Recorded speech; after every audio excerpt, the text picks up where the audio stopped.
王麒麟、李洋拿下羽球男双金牌，脸书上 po 图刷一整排国旗，告诉全世界我是李洋，金门人，我来自台湾。王麒麟也刷2排国旗，我是台湾羽球选手王麒麟，还要写英文 I am from Taiwan。不止林洋配，台湾女力也超爱国。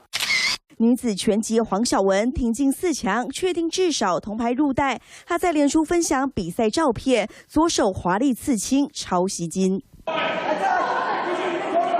其实今年5月全大运，黄晓雯手臂刺青就受到瞩目。仔细看看，上面有小飞象、美人鱼、小木偶，多种卡通图案，手臂内侧还有台湾图形。黄晓雯这次前往冬奥比赛，也向外国媒体光荣展示，说这是刺上我的国家，代表台湾的符号。东京奥运台湾代表队表现超赞，选手们宣誓我台湾，我骄傲。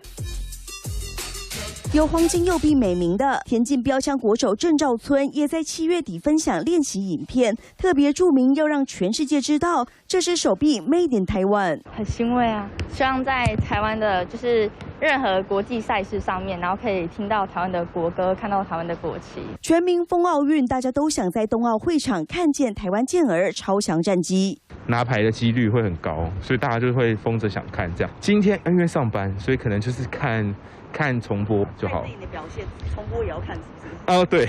这次赢得很多奖牌，大家都很疯狂这样。这边很多人在看。很多，大家都一直po现实动态。看奥运热潮前所未有，代表队选手让世界看见台湾，台湾民众倍感光荣。3立新闻黄大丰、周宁台北报道。